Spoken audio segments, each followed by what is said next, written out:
Magandang araw po sa ating lahat. Mabuti ang Diyos at nandito ulit tayo para i-worship siya. Nandito ulit tayo para magkaroon ng fellowship. Inaanyayahan po namin ang mga nakakapanood sa Facebook Live na join us. Nandito kami sa may Governor Park Road, may halos sa Manuel L. Quezon Elementary School, halos tapat lang ng Victory Liner. So kung makapunta kayo, yun po ay aming pagpapasalamat. At sa aming mga kapatid na wala pa dito, pong bahala. So let us start our worship with a prayer. Heavenly Father, we come to you, Lord. Marami pong salamat sa araw na to na inyong ginawa. At amin pong nilalapit sa inyo itong worship service na aming gagawin, Panginoon. At enable us, Lord, to understand your words. Open our hearts and our minds, Lord. And allow us to use this worship and preaching that we will hear today for us to be rooted and guided by your word, O Lord. Sa aming mga kapatid na wala pa po dito, kayo na po ang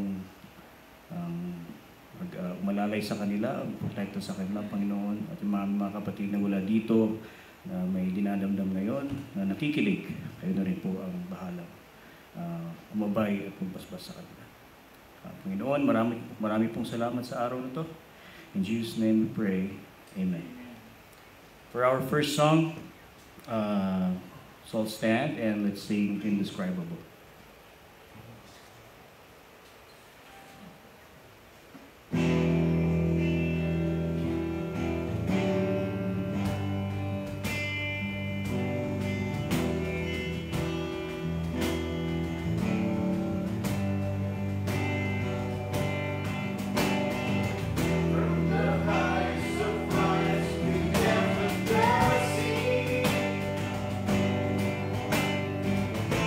We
song. Let's sing Come Thou Fount.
Call on Pastor Mike for the first reading.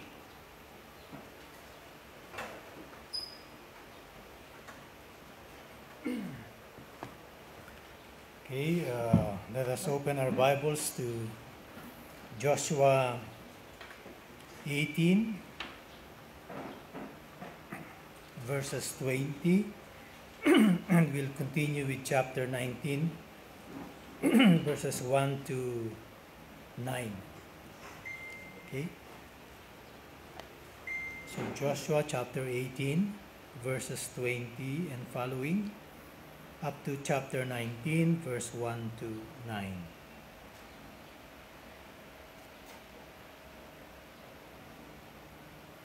Okay, if you're there with me, let us all read.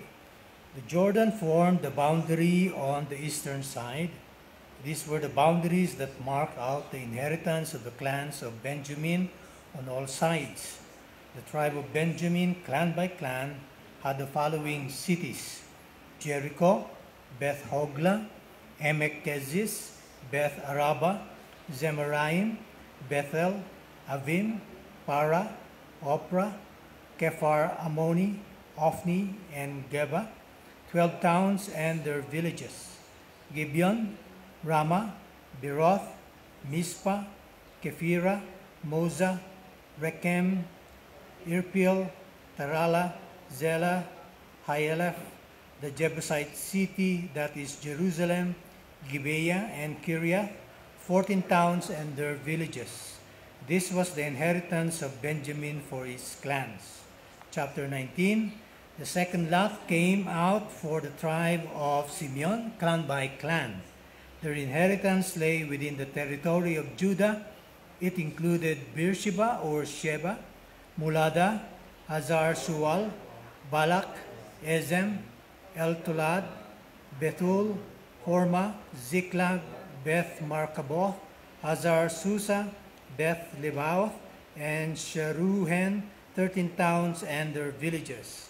Ain, Rimmon, Ether, and Ashan, 4 towns and their villages, and all the villages around these towns as far as Baalath Beer, Ramah in the Negev. This was the inheritance of the tribe of the Simeonites, clan by clan. The inheritance of the Simeonites was taken from the share of Judah, because Judah's portion was more than they needed, so the Simeonites received their inheritance within the territory of Judah. This is the word of the Lord.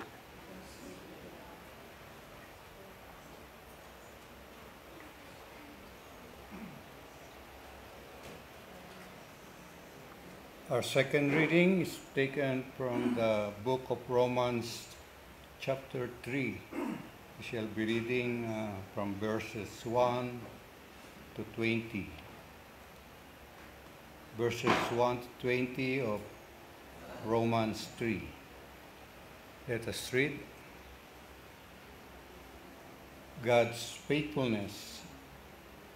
What advantage then is there in being a Jew?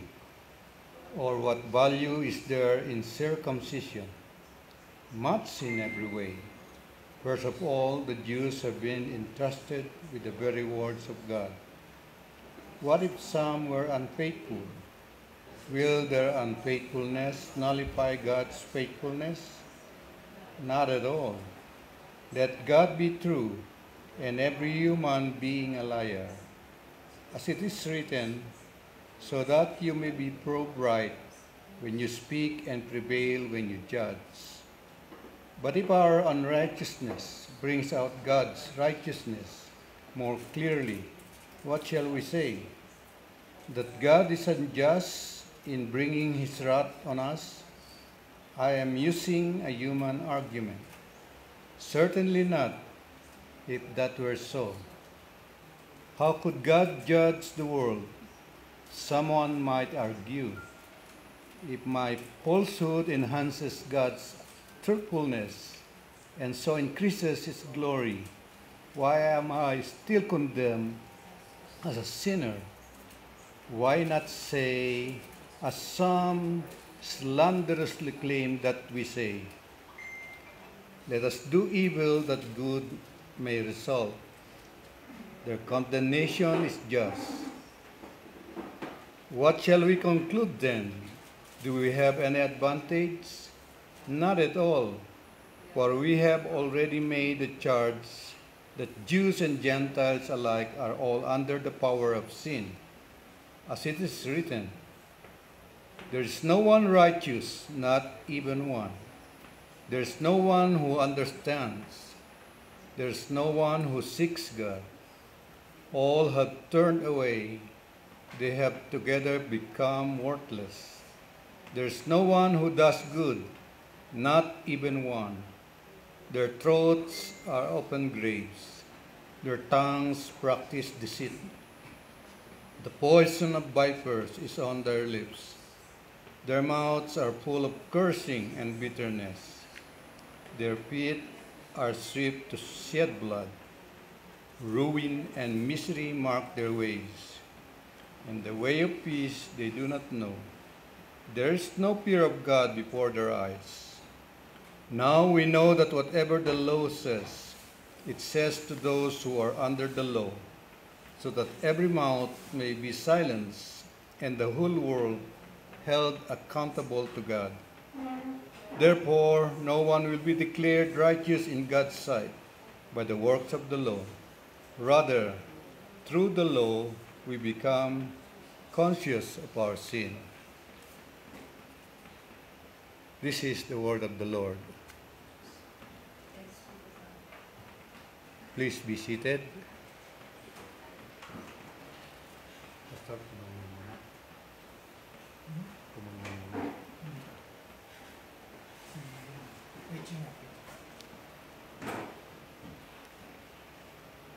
Brethren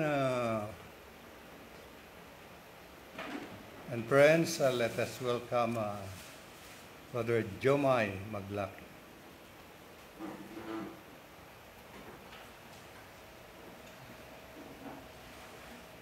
Maraming salamat ulit, Brother Pete.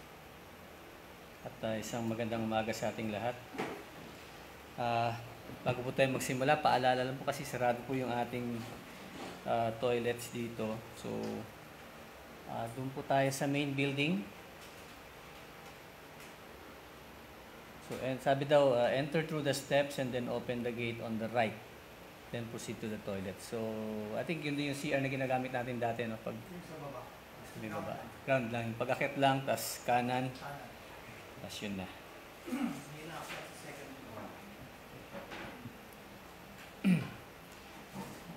May padlock pero Meron. hindi may lock ay okay na. Okay. May padlock pero pwedeng buksan. So, hindi yun. Sa atin, dinoble po yung padlock ng ating CR. So, okay. So, isang magandang umaga sa ating lahat at sa lahat ng ating tagapakinig. Samahan po ninyo ako sa isang maikling panalangin. Tunay nga, Panginoon, na kamangha-mangha ka. At tulad nga po ng aming inawit, you are indescribable. Sa yaman po ng iyong biyaya at ng iyong grasya na binubuhos niyo sa amin, Panginoon, bilang isang iglesia. Maging sa akin personally na napakalawak po ng inyong grasya, Panginoon. At kami po ay patuloy lamang na mamangha at pumupuri at sumasamba sa inyo. We pray, Lord, for you're moving in our midst today. Let your Holy Spirit have His way with us. Convict us. And as He convicts us, Lord, may we be quick to seek forgiveness of our sins. And for whatever message and lessons you have for us today, may we be quick to listen and quick to obey, to the honor and glory of your name. And so we commit to you this time, and may you move with power in your words. And may your anointing, Lord God, grant me the way to convey your message to all of us.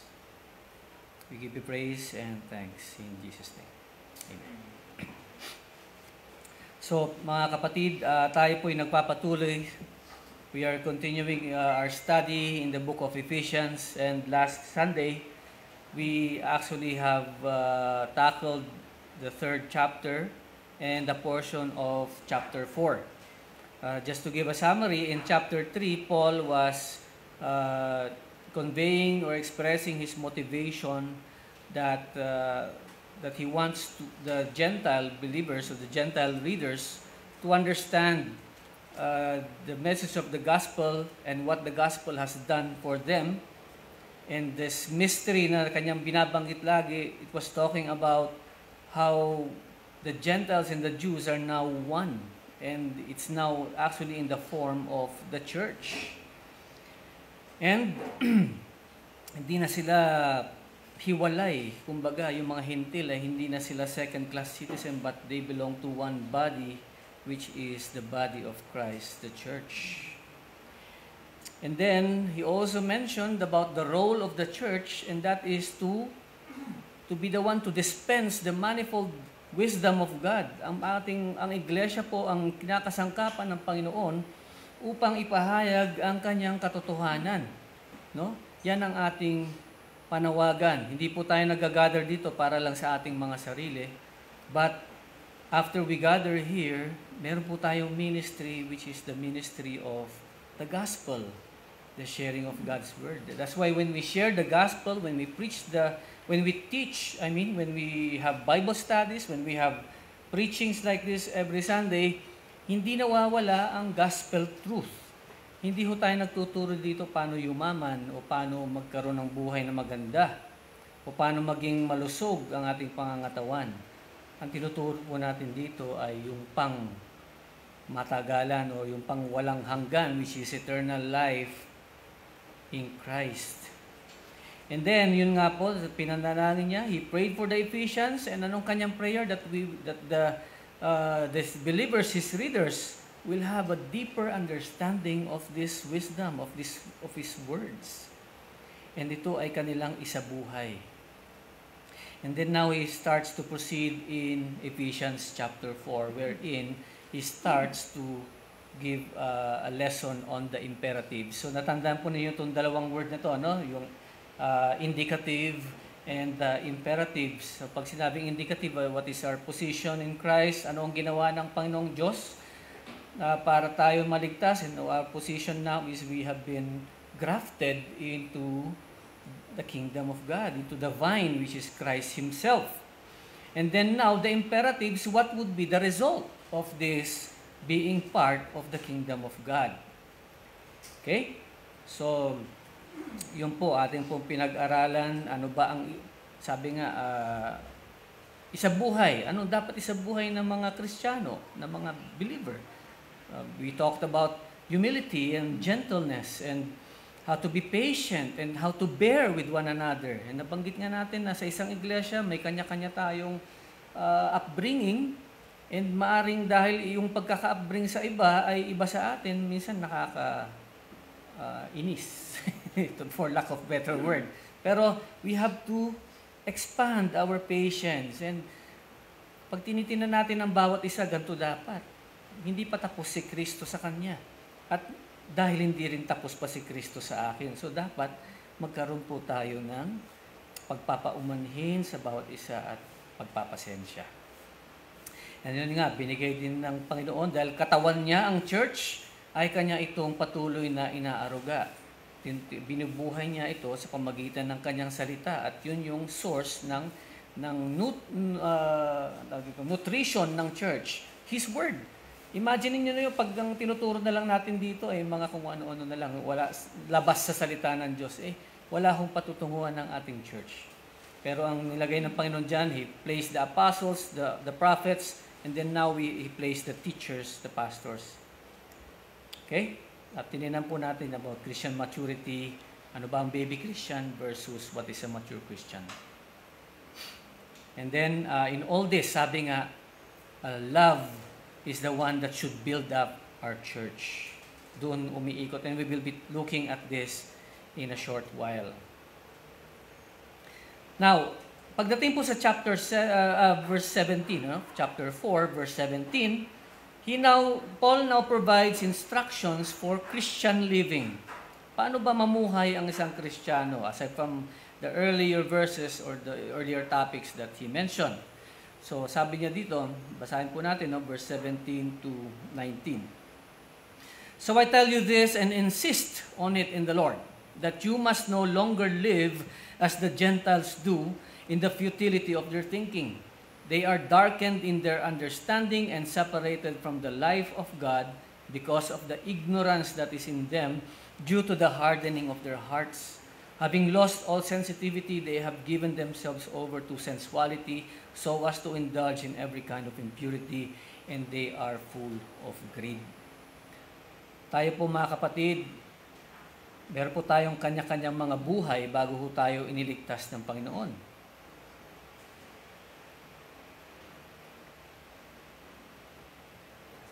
Topak po yun.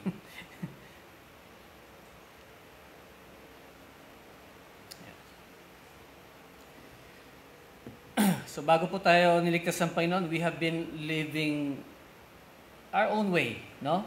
Maybe some of us have a colorful past, at baka rainbow pa yung color na yon. Some of us may have been living a life that is black and white, no? And some of us may be living a righteous life, or so you thought. But if you look back and compare it to your lives right now, I hope that we can see the difference. So pinapaliwanag ito ni Pablo sa kanyang tagapagbasa. Ang buhay nyo noon, like the Gentiles do. Kasi ayaw niya nang gamitin ng word na Gentile kasi is now part of these Gentiles are now part of the church. Pero pag binabanggit ni Paul na like the Gentiles do, he's talking about the sinful ways of the Gentiles. And kung sa atin man, ganun ba? Meron bang pagkakaiba yung buhay natin doon sa pagkakaiba ng buhay natin ngayon? So, for those who have been living a righteous life, I hope you can see that you were actually just being arrogant, thinking you were above others, or you were simply self-righteous. For those who have been living in darkness, indulging in sinful lifestyle, I hope you can see now that there is a change. Inaayaw nyo na yung ganong klaseng buhay. Diba? Noon, kaya nating mag-say yes na lang to every kind of sin and wala tayong choice. But now, we can say no. So, sinasabi ni Paul dyan, talikuran nyo na yon yung ganong klaseng pamumuhay. And then, kakambyo ho siya sa verse 20 to 23. That, however, is not the way of life you learned when you heard about Christ and were taught in Him in accordance with the truth that is in Jesus. You were taught with regard to your former way of life to put off your old self, which is being corrupted by its deceitful desires, to be made new in the attitude of your minds, and to put on the new self, created to be like God in true righteousness and holiness. When the gospel was shared to you, to us, and we got saved, you have realized that God has a very good intention in all these things. Kaya sinasabi niya, talikuran nyo na yon. Therefore, each of you, verse 25, must put off falsehood and speak truthfully to your neighbor, for we are all members of one body. Meron ng bagong way of life. Ito na yung imperatives. Sinasabi ni Paul. And huwag kayong mag-alala mga kapatid because we will be going through each of those in a short while. Sabi nga, speak truthfully and do not lie. We belong to one body. And imagine this. Your eyes sees that you have a wound in your hand, but then your lips would say, it's all an illusion. Yung katawan lang natin, nakakita kayo ng sugat sa kamay nyo, and then sabihin ng labi nyo, hindi, illusion lang yan. Nagsisinungaling yung labi nyo. Diba? So imagine the different parts of your body lying to each other. Na masakit yung tuhod mo, pero sinasabi ng kamay mo, hindi, illusion mo lang yan. Nagsisinungaling. No, hindi ganun ang katawan natin di ba? We have one body, and pag nakaramdam tayo ng sakit, affected lahat. So kung nagkasugat tayo, affected lahat yan. We don't lie about it. And we have to address those things. Kaya nga we have to speak truthfully even in this church. As an analogy, in the church, we do not lie to one another. And nabanggit ko nga last Sunday, when we speak the truth, we speak the truth in love. And then the receiver of those truths, we humbly accept if it's a correction or if it is an admonition. And the worst we can do with our brethren is to mislead them. So instead na magsinungaling ka na, bawa, Bro Jomay, hindi tama na yung ginagawa mo, malinin. That's already sinful. Sasabihin mo, hindi Bro Jomay, okay lang yan. That's already sinning and leading the brother or the sister away from the truth. We have to speak out the truth kahit na masakit. We have to tell them the truth para hindi sila further mas masaktan pa ng mas grabe. So as a church, we are to function with one common goal, which Paul already mentioned, and that is to be the steward of God's manifold wisdom, dispenser of His truth, His gospel to this dying world. We can't function correctly if we are deceiving one another. We should have unity. Okay? Yan ang binabanggit ni Pablo sa kanyang tagapagbasa. And then pagpasok ko sa verse 26 and 27, in your anger, do not sin. Do not let the sun go down while you are still angry, and do not give the devil a foothold. Anger is a human emotion, and it's a God-given emotion. Okay? Tandaan po natin yun. It's still a human emotion, and it's still a God-given emotion. Unfortunately, because of the sinfulness of man, we have lost control over anger. And truth to tell, only God has mastery over anger.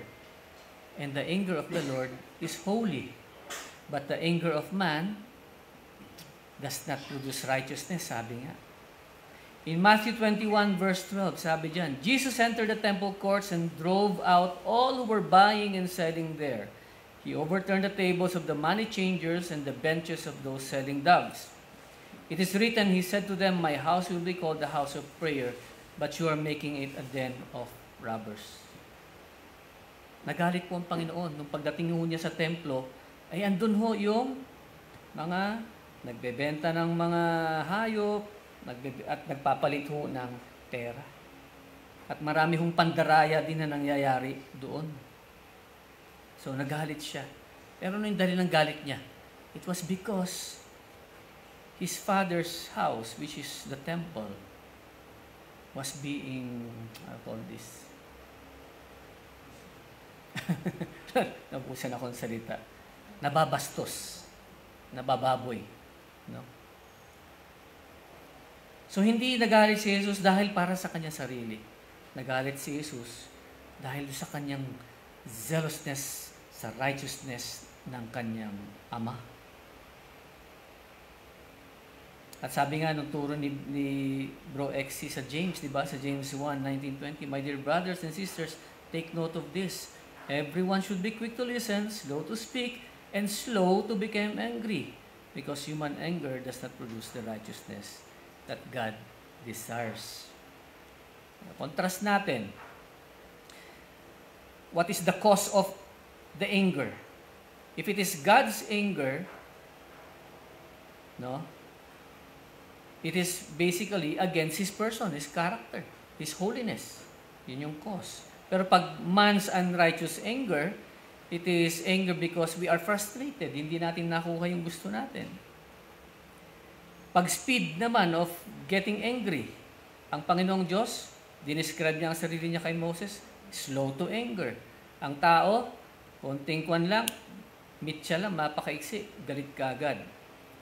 Ano yung goal ng pagkagalit ng Panginoon? Kung babasahin natin lalo sa Old Testament, pag nagagalit ang Diyos sa Israel, anong goal ng Panginoon? Is to restore them back. Para magising sila sa kanilang senses na nakalimutan nila ang Diyos. Pero pag tao ang nagalit, kung gusto kung pwedeng pipilayin ko na tong tao to, susuntukin ko na talaga to. Parang ganun, di ba? Gusto natin makabawi, makasakit. Ano yung expression ng Panginoon pag siya nagagalit? He confronts the sin. And then He admonishes. He gives warning through the prophets. Maalala natin. Pero sa atin, pag tayo nagalit, we condemn. We accuse. We threaten. No? And then ano ang end result? The anger of God is satisfied by Jesus because no one can satisfy the anger of God. But for the anger of man, it continues to consume us. Hindi na tayo nakakatulog dahil sa galit. Sinong talo, di ba? So we need real maturity in order to deal with anger.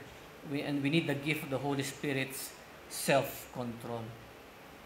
Sabi nga sa Proverbs 29:11, fools give full vent to their rage, but the wise bring calm in the end. Napakagandang ilagay ho yan, ipaskil sa ating mga cellphone o sa ating mga desktop para kung tayo nagagalit sa bahay. Diba? Proverbs 14:17, a quick-tempered person does foolish things, and the one who devises evil schemes is hated. Parang kailan lang nakapanood ako ng road rage na naman. No? Dito sa Cavite, na nagkagit-gitan lang yata. So, dahil sa panggigit-git, binaril niya yung isang driver. Ganun na lang kadaling kumitil ng buhay. Kasi walang control ang tao. It consumes us. The anger consumes us. A quick-tempered person does foolish things. Diba? Now, we are guided by God's word in Proverbs 16:32. Better to be patient than powerful, more in control of your temper than to be a mighty warrior. Ganda nun, no? Better to be patient than powerful. More in control of your temper than to be a mighty warrior. Kung kaya mong i-master yung anger mo, mas maganda pa kaysa sa isang mighty warrior. Psalm 37:8, do not be angry or frustrated. Do not let anger lead to evil. Okay? And marami na ho tayo na pag-usapan din niya sa anger na yan, lalo kung babalikan natin yung turo po ni Bro Exy. And then, Paul continues on, sinabi niya sa verse 28, anyone who has been stealing must steal no longer, but must work. Do something useful with their own hands that they may have something to share with those in need. Tama na po yung pagnanakaw, sabi nga. Sabi ni Senator Lacson sa kanyang privilege speech, the Filipino people is not looking for flood control, but greed control. Kasi sumobra ng greed eh. But I beg to disagree with Senator Lacson. As the Bible says, you have to absolutely stop. No more. They said it is systemic, it is a web of corruption, and we wish that the government would show us an example by putting to justice, by jailing, or I don't know what they will do with these corrupt people. But then it will become a cycle still. No? Take one down, another head pops up, unless the heart is addressed. Kung itong politikong ito, itong mga senador na ito, Kongreso, DPW, kung sino man nasa maging tayo man, pag hindi na-address ang puso, we will continue. We will continue on. Alam ko, nabanggit ko na ito noon sa mga elementary school and high school. Alam ko, meron yung parang values formation. Tama po ba, Sis Mel? May values formation, di ba? Pero, nagba-values formation lang sila para makakuha ng good grades. Pag hindi sila mag-participate, mababa grades nila. Di ba? Yun ang motivation. Hindi na-address yung puso. So, for those listening, kung kayo po ay teacher at meron kayong gantong subject na hinahawakan, if you can introduce the gospel to address the heart, saka lang susunod yung values. If you remove Christ from values, hopeless yun. Walang patutunguhan yun. Proverbs 10:2, ill-gotten treasures have no lasting value, but righteousness delivers from death. And in Proverbs 28:24, whoever robs their father or mother and says it's not wrong, is partner to one who destroys. So sabi ko nga, what is the solution to our country's corruption? The gospel, a new life, a new heart, brought about by being saved by Christ. And dito sa panahon po ni Pablo, nung kanya sinulatan tong mga believers na to, tama na, you have been saved by Christ. Talikuran na yung ganyang pamumuhay. Sabi nga sa Ezekiel, I will give you a new heart and put a new spirit in you. Diba? I will give you a heart of flesh. In verse 29, Paul says, stop the bad mouth. Ano yun? Do not let any unwholesome talk come out of your mouths, but only what is helpful for building others up according to their needs, that it may benefit those who listen. So, ano ba sinasabi dito? Kung iwas na po tayo sa mga chismisan, iwas na tayo sa pandalait. No? Sabi nga ni Bro Exy sa kanyang preaching sa Book of James, di ba? Taming the tongue. We have to tame our tongue. Ang tongue natin, ginagamit natin to sing songs kanina, read the words from the Bible, and then in the same breath, ginagamit din natin sa pagmumura o panlalait o pagsisinungaling. Hindi ho match. No? Dapat match yon. So, iwas na po tayo dyan sa unwholesome talk. Wala naman po masama magbiro, pero pag below the belt naman na yung pagbibiro na yon, hindi rin ho maganda. In verse 30, Paul exhorts his readers, do not grieve the Holy Spirit, and do not grieve the Holy Spirit of God, in whom you were sealed for the day of redemption. The Greek word translated as grieve in Ephesians 4:30 means to to feel sorrow, pain, unhappiness, or distress. As the third person of the Trinity, the Holy Spirit has a personality. Huwag mo natin kakalimutan yun. And He has the ability to feel emotions also. Like joy, outrage, and sorrow. In both Isaiah 63, 9-10 and Ephesians 4:30, we see the grieving of the Holy Spirit is associated with God's people having an inappropriate response to His redemption. Sinave, pero nagkanya-kanya pa rin.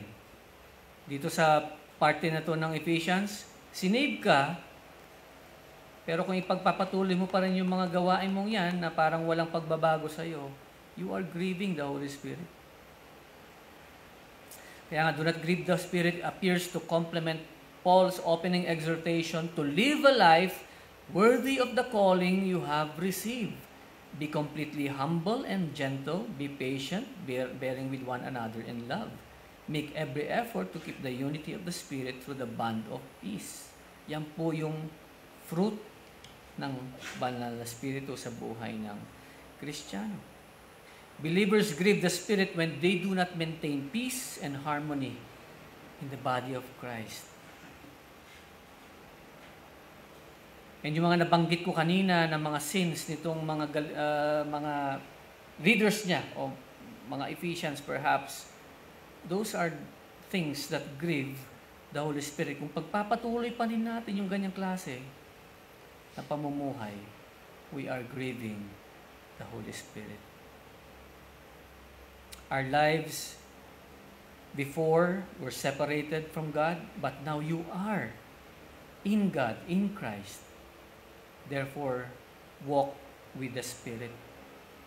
The Holy Spirit of God lives within the Christian. We are His temple, and when we don't walk in holiness and love of Christ and in harmony with fellow believers, we are grieving the Spirit of God with our sinful thoughts and behaviors. Pagdating po sa verse 31, Paul talks about bitterness. Sabi, get rid of all bitterness, rage, and anger, again anger, brawling and slander, along with every form of malice. We should not allow room for rage which results to uncontrolled anger in the hearts. Especially in our household, our church, our place of work, with the way we deal with each other and people outside of our church. There's no more place for brawling or quarrels that are scandalous. No? Hindi na tayo makikipagbungangaan kung sakaling nabigyan ng pagkakataon. Hindi na. Because it calls attention. And pag na-call yung attention, teka, si Kwan yun na, si Brother Joma yun na, bakit sinisigawan niya yung isang driver doon sa kalye porque kinat siya? O parang nasa tama ka naman, di ba? Kinat ka, magagalit ka, pero bakit ang galing magbunganga ni Jomay doon? Sinisigawan niya yung isang driver. There's no place for that for us. Ang hirap po pag yun ng turo sa harapan, ikaw yung unang titirahin ng word. So, guilty as charged. And so when such occasions arise, we should be able to deal with them in a manner that will glorify God and not grieve the Holy Spirit. Okay? So, given the situation, pag may ganyang pagkakataon na emotions will go high, ano ang magiging reaction natin? Diba? Be kind, verse 32, be kind and compassionate to one another, forgiving each other just as in Christ God forgave you.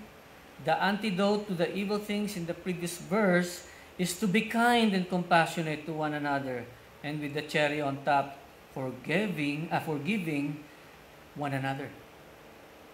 No wonder this was included by Christ in the prayer He taught us. Ano yung prayer na tinuro sa atin? Forgive us our sins as we forgive those who sin against us.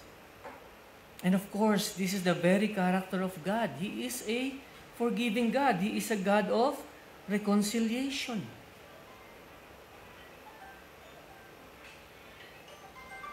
Commercial muna. Okay? And that ends chapter 4. And we continue with chapter 5, Ephesians 5. At nung binabasa ko po ito mga kapatid, totoo nga, tulad na sinasabi natin, there's really no chapter 4, chapter 5, chapter 6 pagdating ko sa scriptures of old. No? Pati itong letter na to, hindi naman nilagay ni Paul na chapter 1, chapter 2, and so on. Magkadikit po yan yung chapter 4 and the first half of chapter 5. Sa chapter 4, kanyang sinabi, do not walk in the way of the Gentiles anymore. Diba? You must no longer live as the Gentiles do.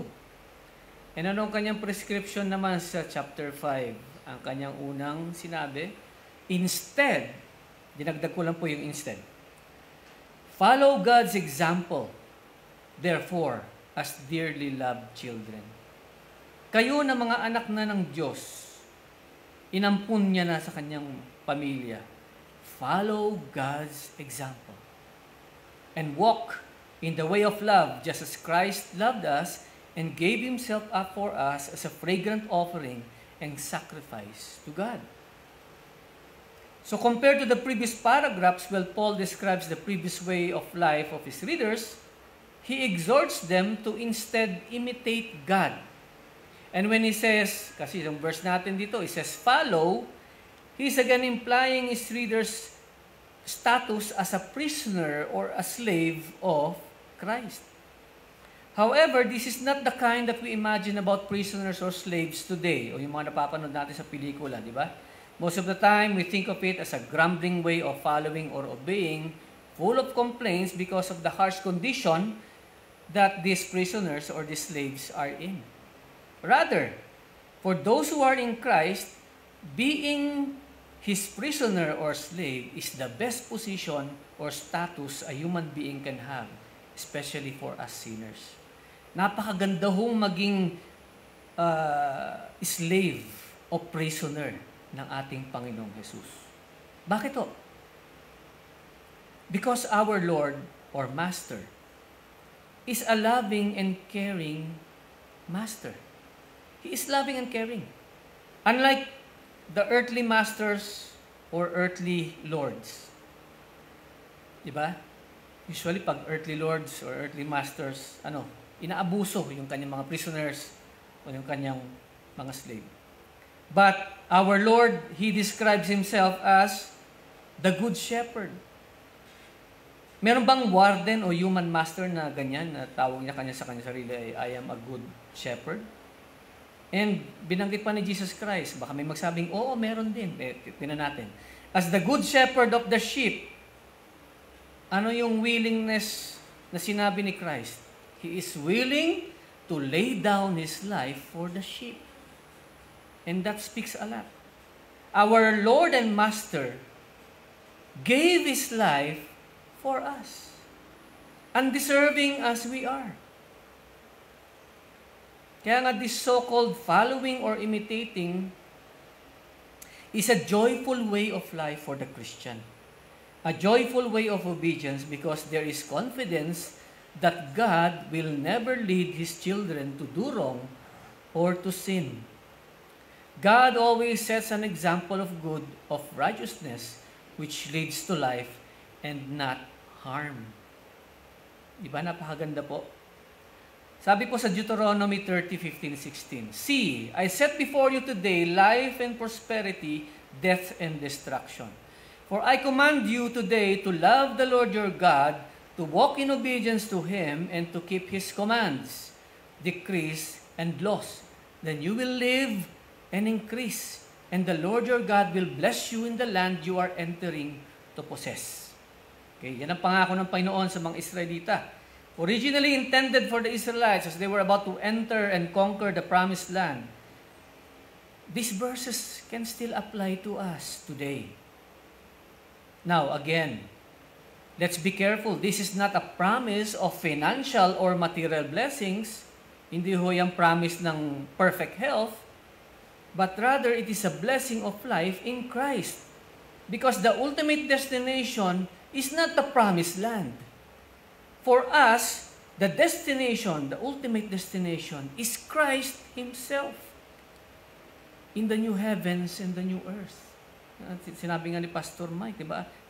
Christ is our temple, our tabernacle. Doon po patungo yung buhay natin. God's law brings about life, and the assignment po nating lahat, basahin mo natin yung Psalm 119. Napakahabang psalm mo yan, pinakamahaba na psalm, and napakaganda ho ng mga sinulat po ni David dyan, yung kanyang pagmamahal sa pagsunod, pagpapasakop sa Panginoon, sa kanyang mga pinag-uutos, sa kanyang mga batas. A follower is a disciple. A disciple will always desire to become like his master. And tayo po, nakapanood na tayong mga movies like, I don't know kung familiar kayo sa Star Wars, na yung apprentice, he disciplines himself to follow the ways of his master. Nung bata pa po ako, hilig kong manood ng mga Jackie Chan movies. Yung talagang Chinese setting.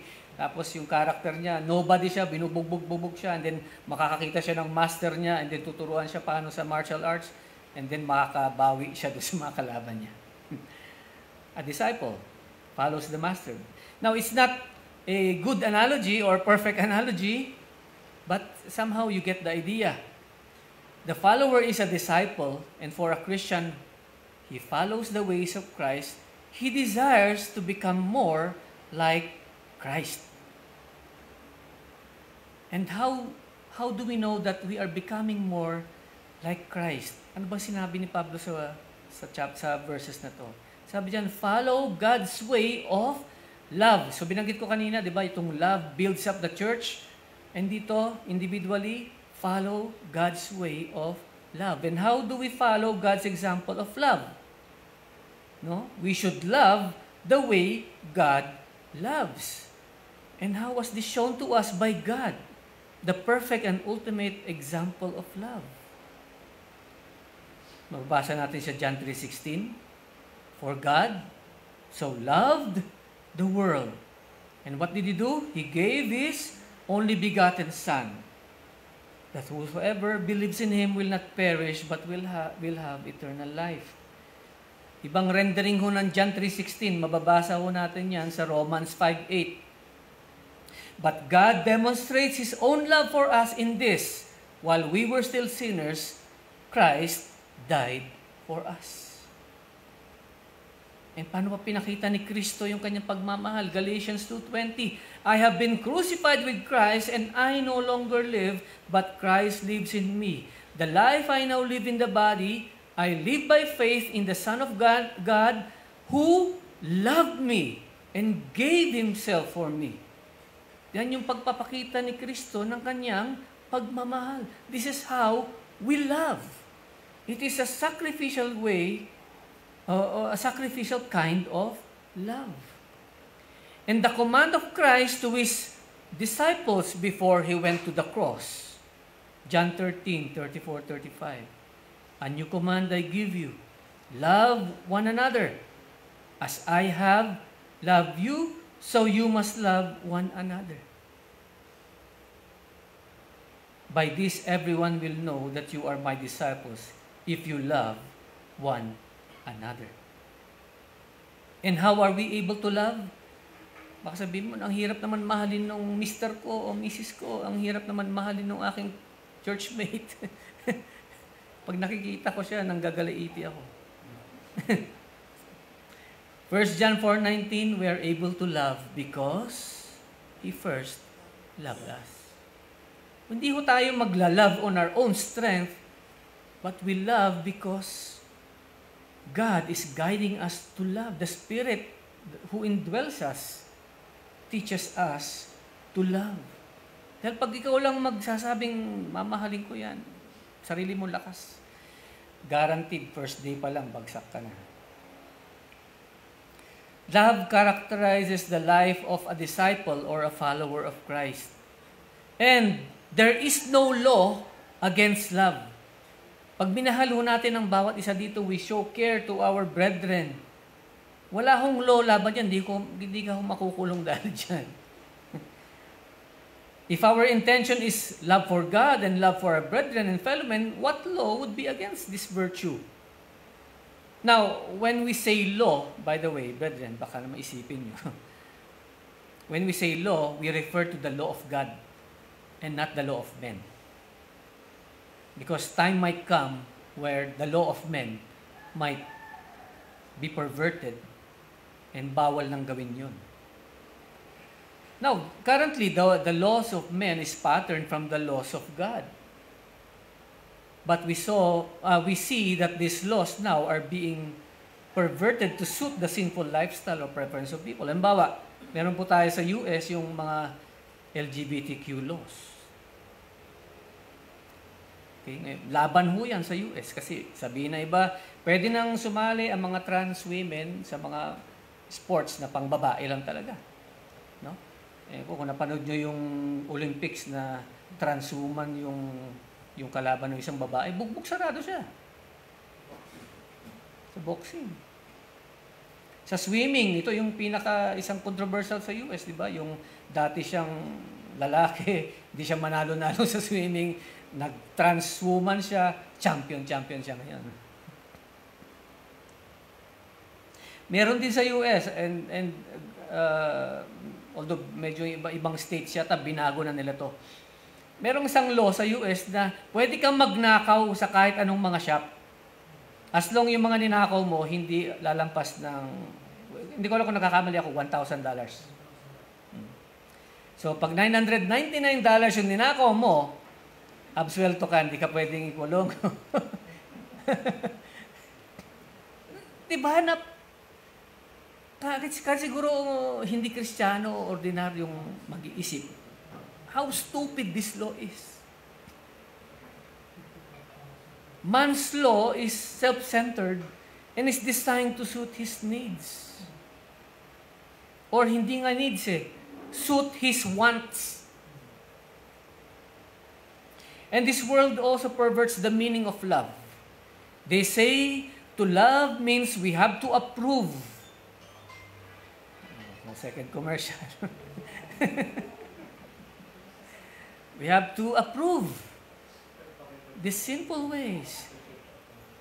They want us to validate them. They want us to affirm them. And pag hindi natin gawin yan, they would say we do not love them. Ito may bagong post, di ba? Itong si Aura. Na gusto daw niya, i-treat daw siya bilang babae at makita siya bilang babae. Pero, pare, lalaki ka eh. Sige, kung gusto mo, pero tawag ko pa rin sa'yo, bro o pare. Gusto ng i-pervert. Pag hindi natin gawin, we hate them. Pag hindi natin gawin, we do not love them. But that is not the love of God. The love of God tells the truth even if it hurts. Man's love is a self-centered kind of love. True love doesn't seek its own but is other-centered. Hindi ho yan nakaturo. Pag nagmahal ng tunay, papunta dun sa recipient ho ng pagmamahal. And the love of God will show us our sinfulness and the way of salvation. Diba? Nung minahal ka ng Panginoon, pinakita niya sa'yo, ito, Joma, yung kasalanan mo. Kung na-realize mo yung sinfulness mo and nakita mo na ito yung way of salvation, pasalamat ka. Pagkat yun yung pagmamahal ng Diyos sa'yo. Kung pinabayaan ka na lang ng Diyos, ay nayaan ka na lang na, sige, mamatay ka na dyan sa gawi mo, yung pinagagawa mo. Di ba? Now, for those of us who are listening, baka imarka nyo kami na we are homophobic. We are not. If you belong to the LGBTQ community, you are very much welcome to our church. If you think you are a sinner beyond redemption, you are very much welcome to our church. And we promise you this, we will show you love. Not by affirming you, not by saying yes to your lifestyle, but rather, we will show you our love by showing you, by preaching to you the way of salvation. By showing to you there is a way out. By showing you that you are in the path of destruction and there is life waiting, the true life that comes only from our Lord Jesus Christ. Ganun po namin papakita ang pagmamahal namin sa inyo. Hindi namin kayo itatakwil, hindi namin kayo palalabasin. We will welcome you here. But we will tell you the truth in love. That's how we love. Pagpasok ko ng verse 3 to 5, Paul is exhorting his readers, do away with the old life. But among you, there must not be even a hint of sexual immorality or any kind of impurity or of greed, because these are improper for God's holy people. Nor should there be obscenity, foolish talk, or coarse joking, which are out of place, but rather thanksgiving. For of this you can be sure. No immoral, impure, or greedy person, such a person is an idolater, has any inheritance in the kingdom of Christ and God. Paul this time reminds his readers of the specific sins that describe their previous life. And as we study his words, he's not implying perfection here. Okay? Sabihin nyo, kailangan perfect. But rather, there's an active and consistent obedience. He's implying a 180-degree turn against such lifestyle. Bago ninyo sabihin 360-degree turn na. 180 po. From sinful lifestyle to Christ. He's not dismissing that his readers will be totally immune from committing such sins. Naintindihan ni Paul na malamang nung panahon kasi noon, ang pagsamba ng mga pagano, ng mga hintil na to, they go to the temple, and then there are sinful events happening in the temple. We will see this in a while. Okay? Pero sinasabi, hindi na yun ang buhay nyo. He's counseling his readers to be careful with the way they conduct their lives. Especially after stating the fact that Christ died for them and saved them.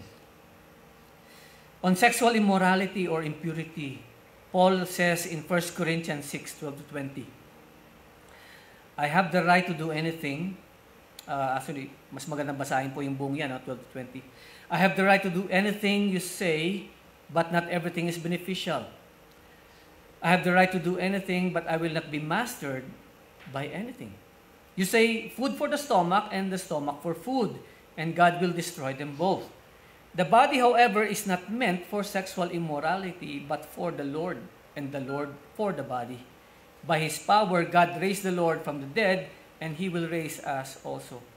Do you not know that your bodies are members of Christ Himself? Shall then take the members of Christ and unite them with a prostitute? Never. Do you not know that he who unites himself with a prostitute is one with her in body? For it is said that two will become one flesh. But whoever is united with the Lord is one with Him in spirit. Flee from sexual immorality. All other sins a person commits are outside the body, but whoever sins sexually sins against their own body. Do you not know that your bodies are temples of the Holy Spirit, who is in you, whom you have received from God? You are not your own. You were bought at a price. Therefore, honor God with your bodies. Now, let's see how this passage relates to this text that we are looking into. Paul was addressing Christian liberty dito po sa 1 Corinthians passage na ito. And he immediately arrests the developing logic of his readers. Kasi baka sabihin ng mga readers niya, di ba, food is for stomach and stomach is for food. Therefore, my body is for sex and sex is for the body. Yun yung reasoning nitong mga Greeks na to, itong mga Hentil na to. But Paul says, no, never. Wrong logic, wrong way of thinking. The body is meant for the Lord and the Lord for the body. Bodies are members of Christ Himself. Your whole being was purchased by Christ. Remember, you are His slave, His prisoner, His servant.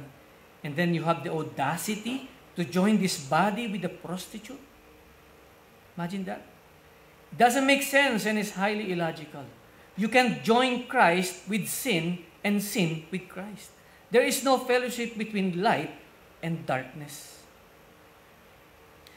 We're not just talking about having a sexual encounter with a prostitute. For sabi ko nga, it was part of the pagan life before. When they visited the temple of Roman or Greek gods, there were prostitutes in those temples, and having sexual activities with them was part of their worship. And malamang dito po sa iglesyang ito o itong mga iglesia na sinulatan ni Pablo, maaring ganun yung kanilang way of life. Maaring na-involve sila sa ganung klaseng worship. And most likely, baka minsan napadaan sila doon malapit sa temple and nate-tempt sila. Nakikita nila doon yung mga prostitutes na ito. And maaring na-tempt sila o baka mayroon pang bumagsak sa ganung kasalanan. That was during Paul's time. How about us today? Now, it could be an encounter between you and your girlfriend or boyfriend. Now, who are you choosing? Your boyfriend, girlfriend, or the Lord? It could be an adulterous relationship. Who are you choosing? The adulterous relationship or God? And worse even, it could be a perverted relationship. Who are you choosing? Yung kapwa mo lalaki? Na-attract sa'yo, na-attract sa isa't isa? O ang Diyos? We must remember the only sexual relationship that God blessed is the one between a married couple. Moreover, Paul argues that the body is the temple of the Holy Spirit. The believer is not his own. He was bought at a price, the very blood of our Lord Jesus Christ. Therefore, the righteous thing to do is honor God with these bodies and not to indulge in those things that Paul has mentioned. Christ does not set us free so that we can do whatever we want to do. Christ sets us free so that we can do whatever God wants us to do. Paul's message does not proclaim individual or communal license. Hindi ho tayo niligtas ni Pablo para magpakasasa sa ating kasalanan. And meron hong chapter yan sa Book of Romans na mababasa natin. Should we sin more so that grace will abound more? By no means, sabi ni Paul. Then Paul proceeds with greed. And nabanggit natin ito sa passage kanina. I found an interesting synonym for greed. The word insatiable. Which means impossible to satisfy. A never-ending want for wealth, for sex, or whatever. And I don't have to explain much about this greed word or insatiability because recently we have seen this all over the news and social media. Kita natin, di ba? Nakabili na nga ng kulay white na kotse, gusto pang bumili ng black. Parehas na model. Sana bumili na ng ibang model na kulay black. Na may payong kasi. Diba? Gagawa ng project, ang laki ng pera na babayaran, in just 1 month time, makukuha na kagad yung pera, pero pag pinuntahan mo yung project, walang ni isang naitayo. Yan ang corruption ng gobyerno. Andun yung insatiability.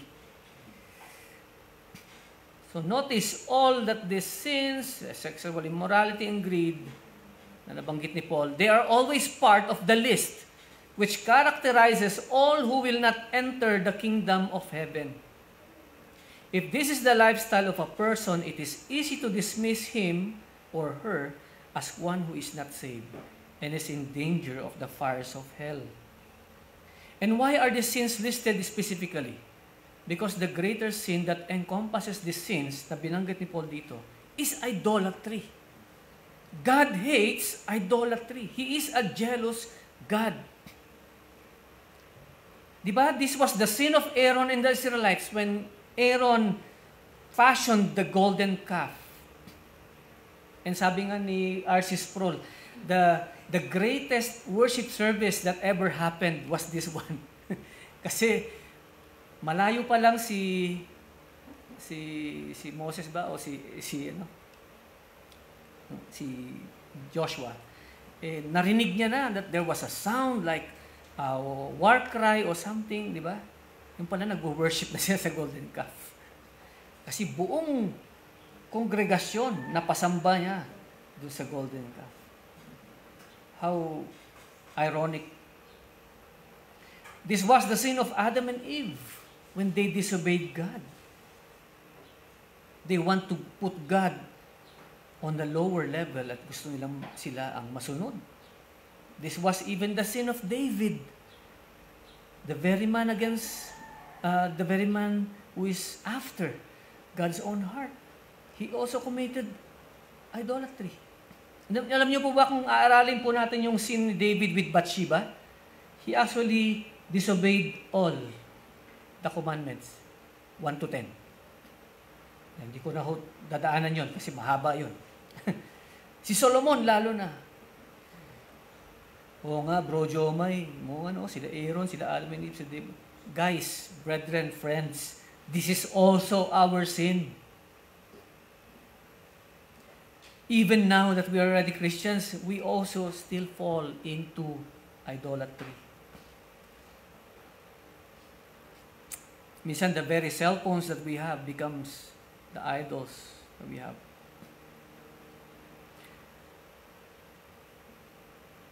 Now, in verse 6, Paul talks about discernment. In verse 7, let no one deceive you with empty words, for because of such things, God's wrath comes on those who are disobedient. Therefore, do not be partners with them. Sabi, huwag tayong ma-deceive with empty words. People today twist scriptures to excuse their lifestyle. And Paul cautions his readers not to be deceived by empty words or arguments. And when we say empty, these are illogical reasoning that people want us to believe. So they go on about their sinful ways. These are words with no backing of scriptures. Example, yung mga pumasok na sa society natin na parang okay na lang sa atin. Bakit pa magpapakasal kung okay naman mag-live-in na lang para masubukan muna kung compatible, di ba? Common na lang yan eh. Parang normal na lang sa atin pag nakakita na yung, ay magka-live-in ba? Ganon. Wala tayong, sabi nga ni Vico, wala tayong pagkadiri sa ganon. Okay lang kumupit kung konti lang. Kapag malaki yan, bawal na yan. May project yung anak ko. Mag-uwi ako ng Coponban tsaka Crayola mamaya from school o from office para magawa niya assignment niya. Mga ganyang nakikita natin. To be honest, yung naging normal lang sa atin yan eh. Yung sinabi nga ni Vico Soto na mention, yung corruption nga, parang tanggap na lang natin na normal na lang yan dito sa ating bansa. Pero maganda yung sinabi niya, sana pandirihan ang ganyang buhay. Hindi lang yung corruption, kundi pati yung iba pa. So, let's be careful with social media, especially for our children. We have to watch for them. We have to check what they're following, what they're listening to in social media. Because there are so many. In social media, they're very good in talking. Kala mo, very wise yung kanilang sinasabi. Lalo kung influencer. Lalo kung sikat na artista o singer, di ba? Kaya nga merong Swifties ngayon. Mga followers ni Taylor Swift. Kung anong sabi ni Taylor Swift, sunod naman yung mga followers. Pero baluktot naman. So we should not be deceived by such empty words. That's why, ito yung narinig nyo na to. If you hear something, take it with a pinch of salt. Sabihin, huwag ka agad maniwala, huwag ka agad. Gamitin natin yung utak natin. Let's see. Tama ba yung sinabi nito? How? Let's open it or let's put the light of Scripture on what was said. O kaya, seek tayo ng counsel ng ating mga mature Christians sa church. Sa mga pastor po natin, mga deacons, pwede tayong humingi ng counsel sa kanila. Kaya nga, importante po yung ginagawa ko natin every week. We study the Word of God. We have Bible studies. Halos araw-araw na lang, Wednesday lang pahinga. Actually, Wednesday hindi nga pahinga kasi meron ding exhortation po doon ng Word bago po tayo mag-pray. Hindi ho ba tayo napapagod doon? No, hindi, huwag tayo mapagod. Napakaganda ho niyan. And pinadali na ho ng church. All we have to do is just tune in. Join tayo sa messenger natin. And soon enough, gagamitin na rin natin yung Zoom siguro. Pwede ka naghuhugas ng plato habang nakikinig. Pwede kang natutulog habang nakikinig.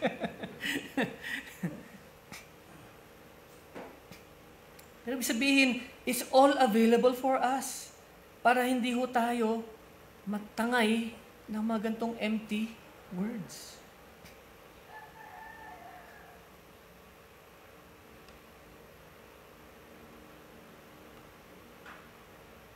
Baka naman pag nag-open tayo ng Bible study na face-to-face, hindi ka pa rin mag-attend.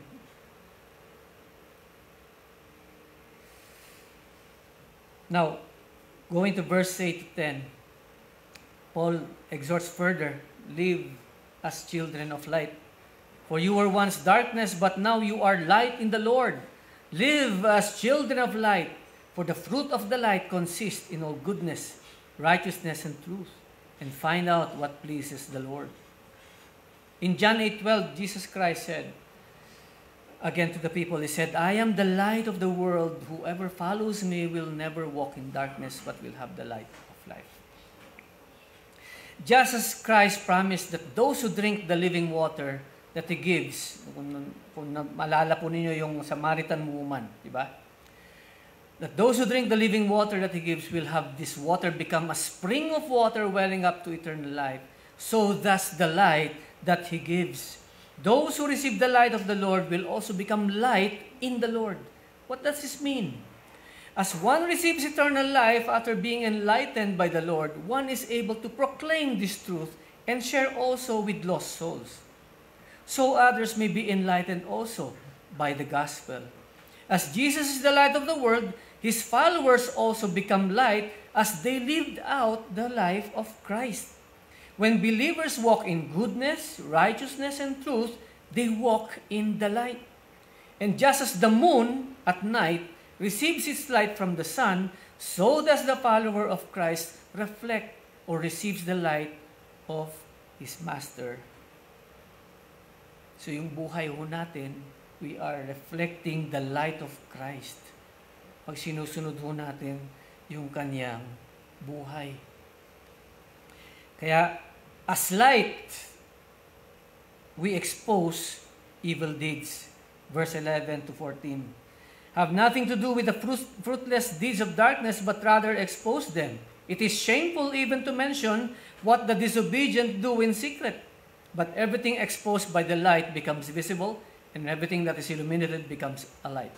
That is why it is said, wake up, sleeper, rise from the dead, and Christ will shine on you. It talks about how we have been saved, and now the light of Christ is shining on us. And as believers reflecting the light of Christ, we are to expose the fruitless deeds of darkness. Hindi po pwede tayong magbulag-bulagan, lalo sa ating mga kapatid. We have to be salt and light.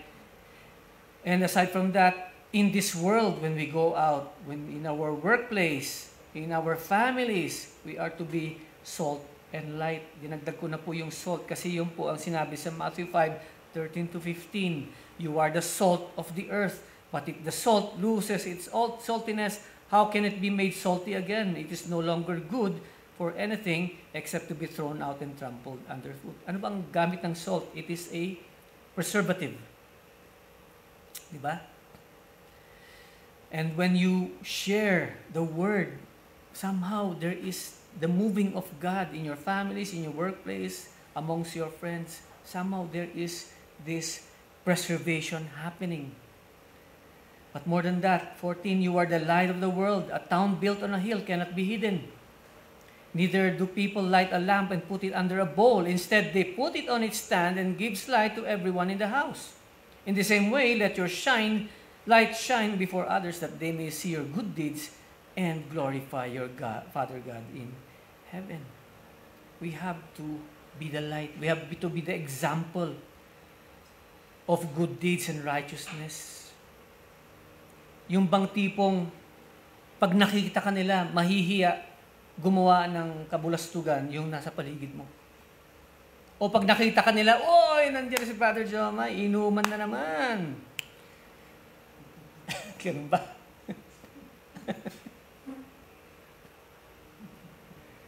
Diyan na si Brother Jomay, maraming alam yan.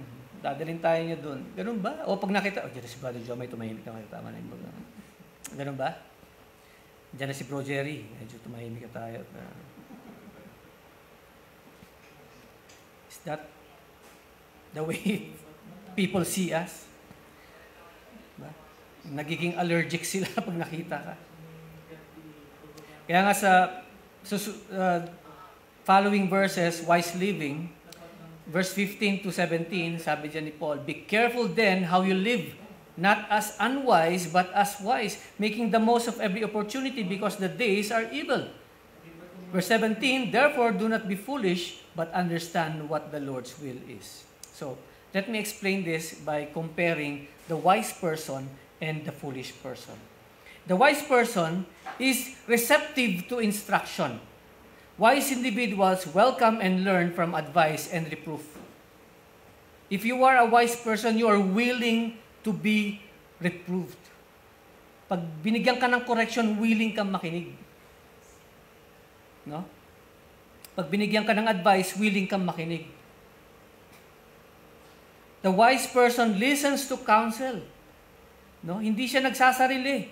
Pag meron siyang gustong gawin, kahit na alam niyang okay na to pero gusto ko pa rin marinig yung sasabihin ng aking kapatid, ng aking pastor, ng aking discipler. They don't just rely on their own judgment. The wise person is calm and patient. A wise person keeps control, remaining calm and patient, especially when he is insulted. Hindi siya bumabawi basta-basta. Napaka-calm and patient ni Bro Jerry talaga. He seeks knowledge. Hindi siya yung parang, ito, okay na ako, nabasa ko na yan. Yung Book of Ephesians na yan, aral ko na yan noon. Sa previous church namin, isang buong taon namin naral yan No. Hindi ho pwedeng mapiga ang salita ng Diyos at wala nang makuha. Meron at meron po tayong makukuha. Actually, itong ginawa lang ho natin is just a survey. We're not even diving deeper into this letter. Pero kahit na survey ho yan, marami pa rin ho tayong mapupulot. The wise man, the wise person, he builds up. Their actions and words are constructive, helping to build up their families and relationships. And in our case, builds up the church, edifying. The wise man is honorable. Wise people inherit honor, and their wisdom is great blessing to their households and even their churches. Now, how about the foolish person?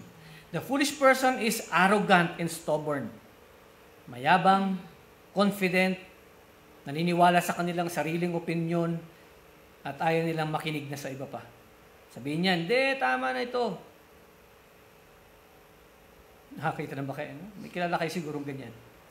Ignores instruction. They are headstrong and reject or hate discipline, leading them astray. They are quick-tempered. Maiksi ang mitya. Daling magalit. Daling mainis.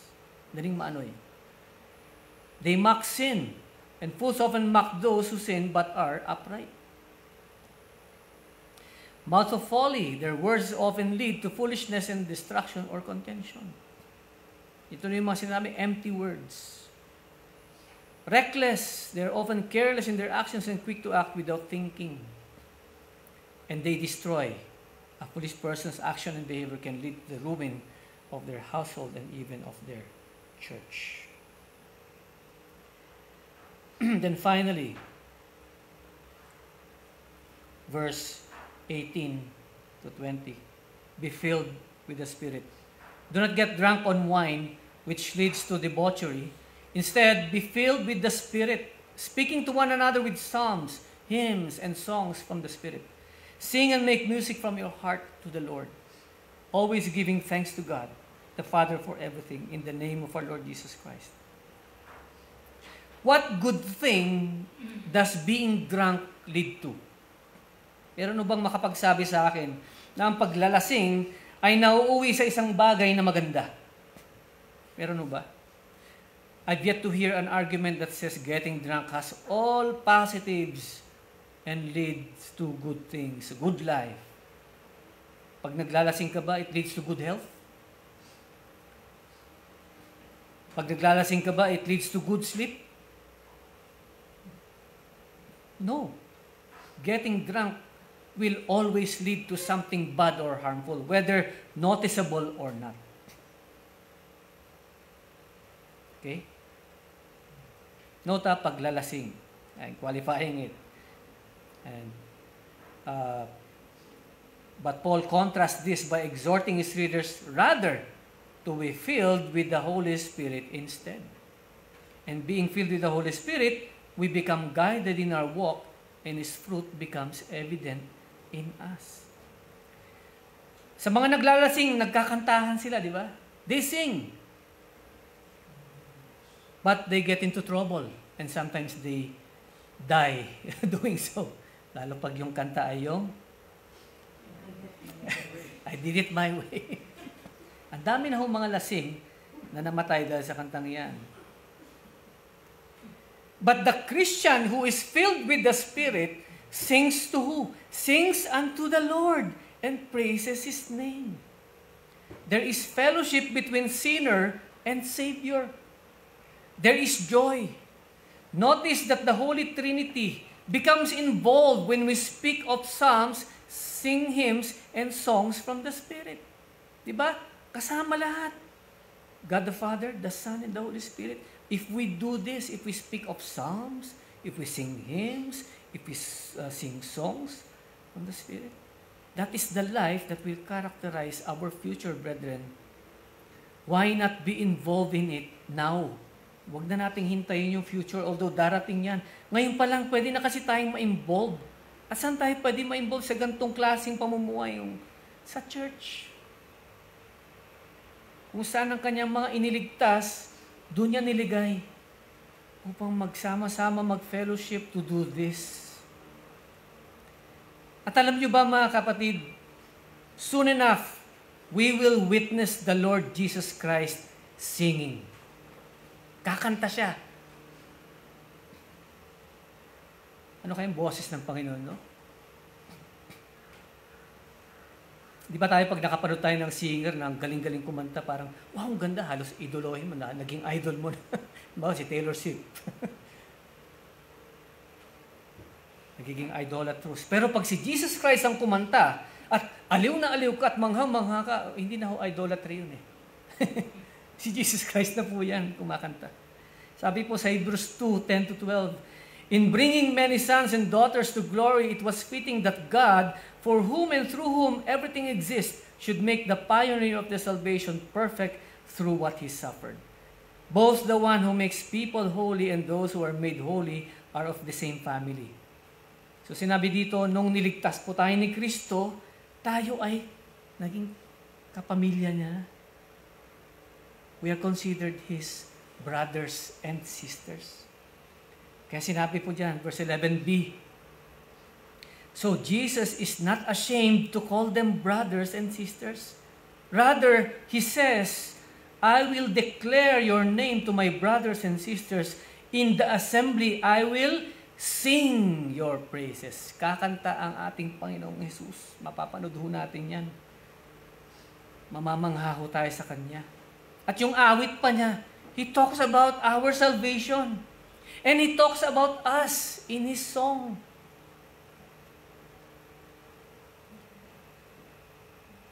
Unworthy as we are. Kaya kamangha-mangha. Being filled with the Spirit, the best example is our Lord Jesus Christ. And He prophesied this in Luke 4:18-19. Kaya napakagandang aralin po ang buhay ng Panginoong Jesus. At inaaral po namin yan every Friday. Book of John. Tama, di ba? So, sali po kayo doon sa ating every Friday na ho yan. Meron tayong inaaral yung Book of John. Ibang perspective naman itong pag-aaral. Pero buhay po ng ating Panginoon yung inaaral natin dyan. Makita natin, He is the best example. So, in conclusion, brethren, these imperatives, at least itong first half na ito, kasi may susunod pa, is a very tall order. But let's not think it is hopeless. Parang, Jome, parang napakahirap naman yan. We are not left alone in the battle, brethren. Christ is with us. His Spirit is with us, and our God the Father continue to watch over us. Just like a father watches his child take steps forward when learning how to walk. He did not give his only son to suffer and die on the cross and then leave the resulting souls that will be saved to walk alone. No. The salvation package is more than we could ever fathom or imagine.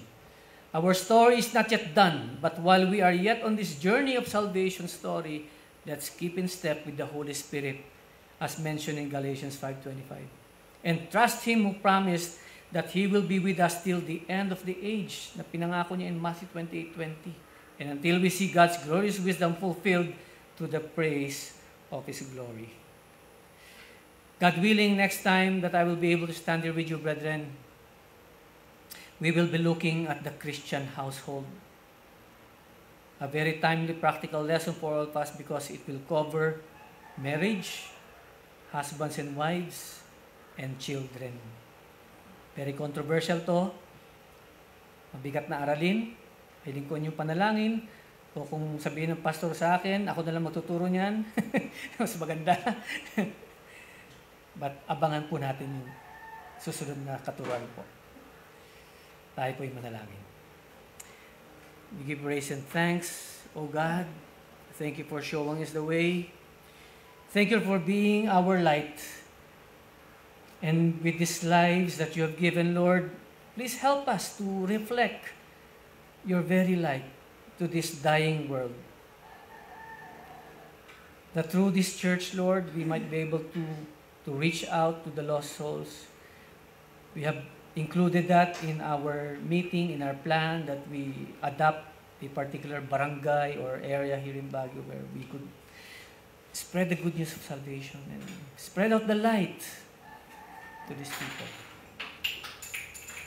But for us, Lord, in this church, let it start here, that changed lives would be evident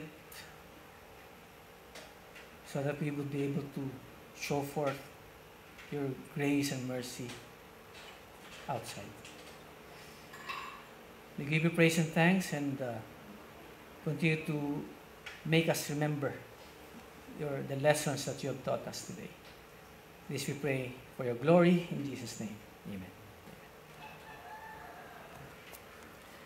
Tayo po'y dadako na sa ating communion service. So tawagin ko na po si Pastor Mike.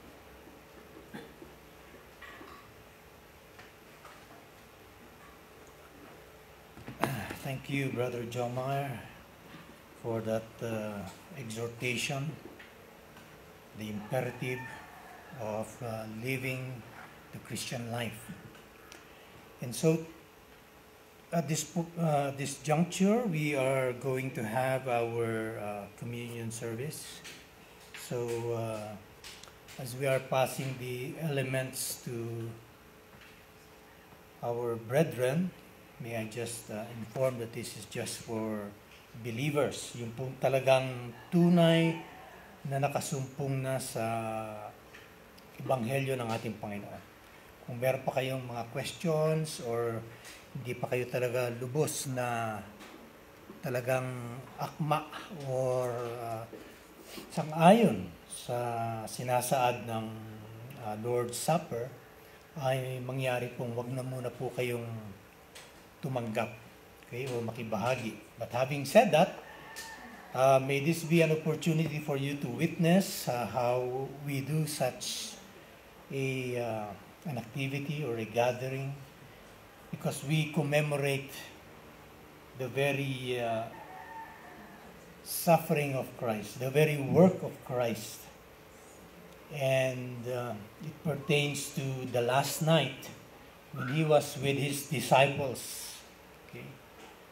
And that he told his disciples to partake of this bread and this wine because this is his body and this is his blood, a symbolism of his very work on the cross. Okay? So kung hindi pa kayo shoot doon, hindi nyo kinikilala yun, hindi nyo tinatanggap, might as well na wag muna kayong tumanggap. So this is just for those who have really surrendered their lives and understood the gospel message of the Lord Jesus Christ. Okay? So kung tayo pong lahat ay nakatanggap na, okay, babasahin ko lang po sa 1 Corinthians chapter 11, verse 23 and following. For I received from the Lord what I also pass on to you. The Lord Jesus, on the night he was betrayed, took bread. And when he had given thanks, he broke it and said, "This is my body, which is for you. Do this in remembrance of me." Let us now partake of the bread.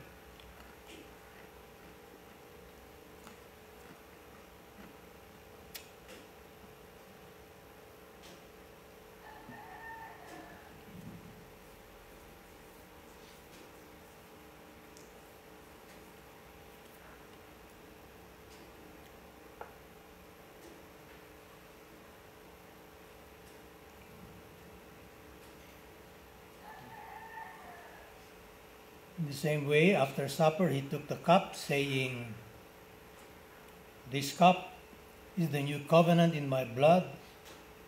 Do this whenever you drink it in remembrance of me. For whenever you eat this bread and drink this cup, you proclaim the Lord's death until he comes." Let us now partake of the drink.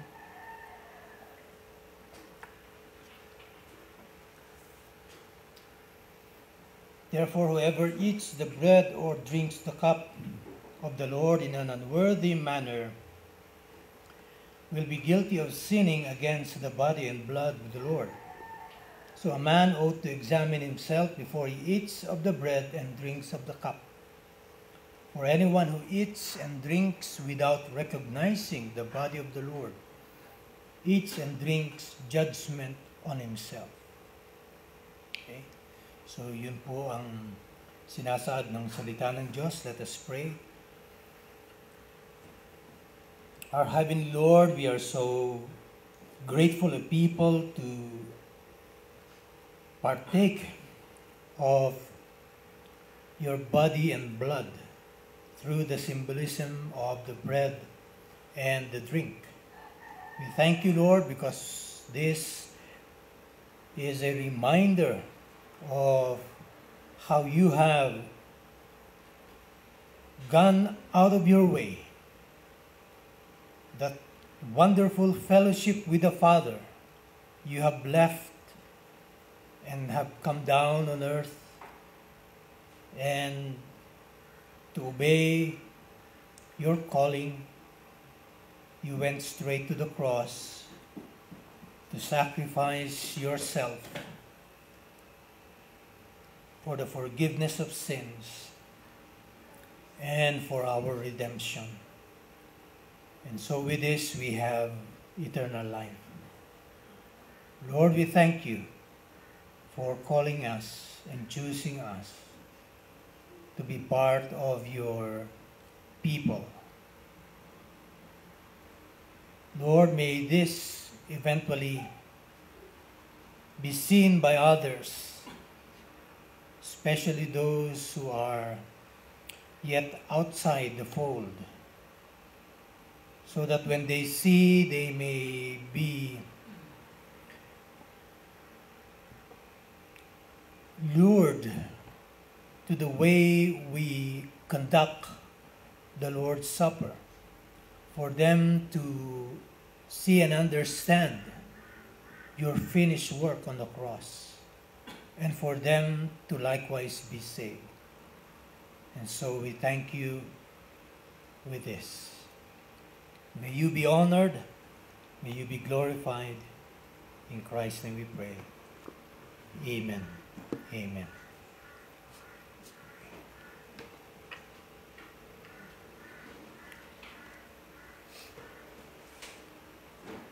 Sino po ang next na... Okay. Sige, let's recite our covenant as a church.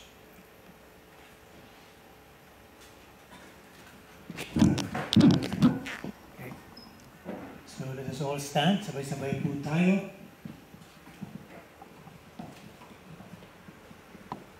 Having, as we trust, been brought by divine grace to repent and believe in the Lord Jesus Christ and to give up ourselves to Him, and having been baptized upon our profession of faith in the name of the Father, and of the Son, and of the Holy Spirit, we do now, relying on His gracious aid, solemnly and joyfully renew our covenant with each other. We will work and pray for the unity of the Spirit in the bond of peace. We will walk together in brotherly love as becomes the members of a Christian church, exercise an affectionate care and watchfulness over each other, and faithfully admonish and entreat one another as occasion may require. We will not forsake the assembling of ourselves together, nor neglect to pray for ourselves and others. We will endeavor to bring up such as may at any time be under our care, in the nurture and admonition of the Lord, and by a pure and loving example to seek the salvation of our family and friends. We will rejoice at each other's happiness, and endeavor with tenderness and sympathy to bear each other's burdens and sorrows. We will seek by divine aid to live carefully in the world, denying ungodliness and worldly lust, and remembering that as we have been voluntarily buried by baptism and raised again from the symbolic grave, so there is on us a special obligation now to lead a new and holy life. We will work together for the continuance of a faithful evangelical ministry in this church, as we sustain its worship, ordinances, discipline, and doctrines. We will contribute cheerfully and regularly to the support of the ministry, the expenses of the church, the relief of the poor, and the spread of the gospel through all nations. We will, when we move from this place, as soon as possible unite with some other church where we can carry out the spirit of this covenant and the principles of God's Word. May the grace of the Lord Jesus Christ and the love of God and the fellowship of the Holy Spirit be with us all. Amen.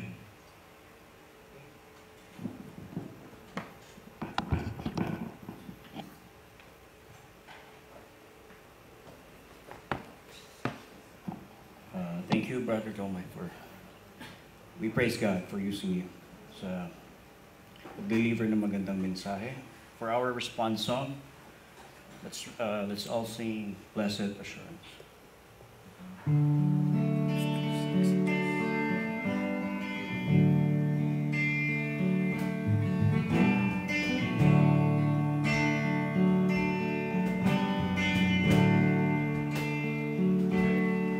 Blessed assurance, Jesus is mine. Oh, what a fortress, heir of salvation of God, born of the Spirit, washed in His blood. This is my story, praising my Savior all the day long. This is my story, this is my song, praising my Savior all the day long. Perfect submission,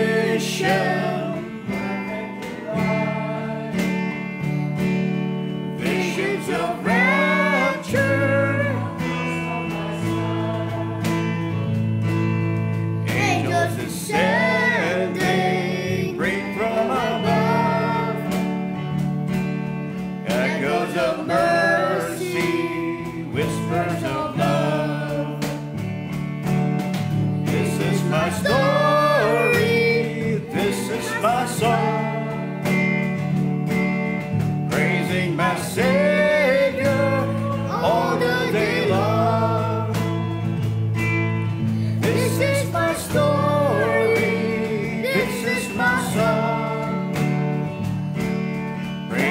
my Savior all the day long. Perfect submission, all is at rest. I and my Savior, so happy and blessed, watching and waiting, looking above,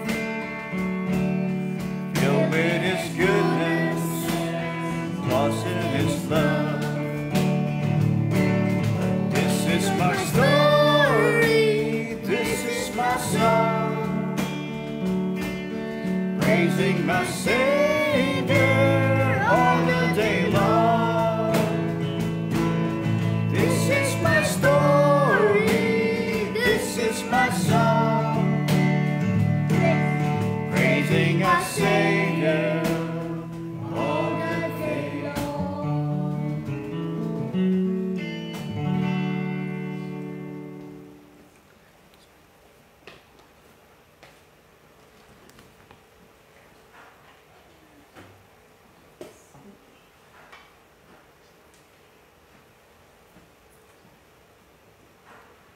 Good morning to everyone. Let us come to God again in our prayer to our offerings.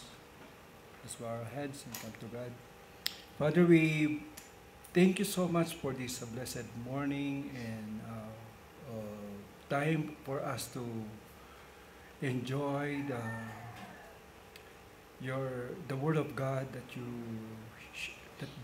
that has been shared, Lord. Salamat sa aming pong mga narinig na mga mensahe mo na magtutuwid sa aming buhay, pagbabago ng aming mga puso, at patuloy na dalhin kami, Panginoon, sa inyong kabutihan at kabanalan, Panginoon. And Father, we come to you sa aming pong paghahandog ay nais po namin parangalan, bigyan kaluwalhatian ng inyong pangalan, at sa aming pong mga kapatiran, Panginoon, na narito and they gave, O God, their offerings. And we pray that you will continue to sustain and give us, Lord, the ability to have an income for us to also to be able to give also, Father. And we acknowledge, Lord, that all of the things that we have is coming from you. At kami po ay mga katiwala mo, Panginoon. And as stewards, we want to give and to support your ministry, your work here in this earth to reach more people, Father, for your glory and to gather your elect, Father, the people that you called. Father, thank you so much, and may you glorify and continue to bless each one, and so that, Lord, we'll be able to come again and to worship you and to offer our offerings to you. Father, we bless you, we glorify you, in Jesus' name we pray. Amen.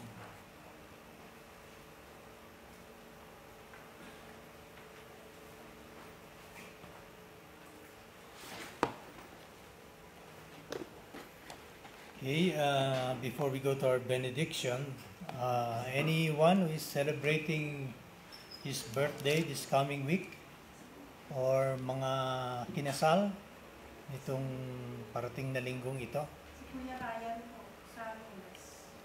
Sa Lunes na ang birthday ni bukas? Bukas na, kaya pala wala siya. Tatago. Okay, si Ryan, magbe-birthday. Sino pa? Maraming magbe-birthday ngayong September. Okay.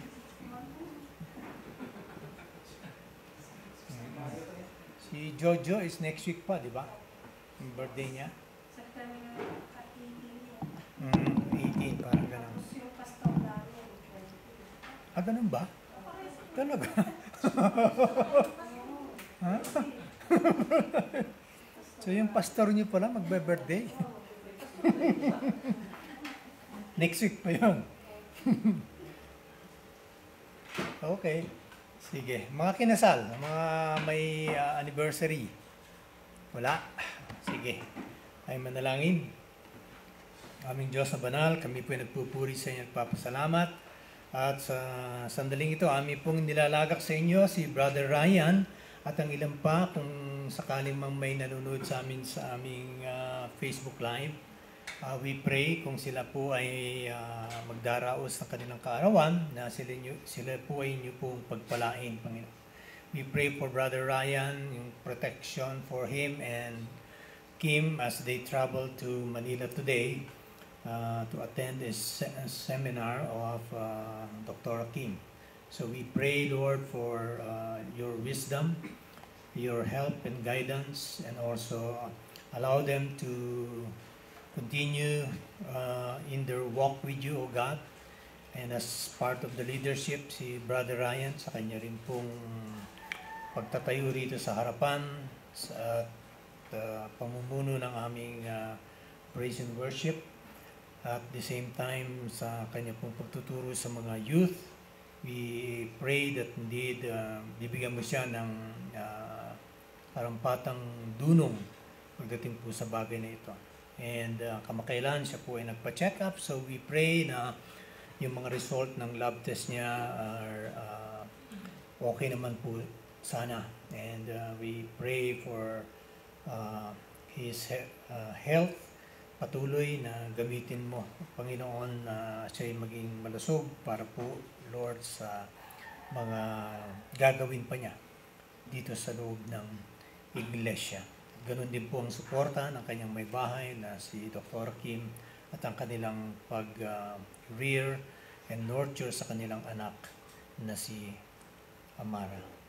So Lord, maraming salamat po sa lahat din ng mga magdiriwang ng kanilang mga wedding anniversaries.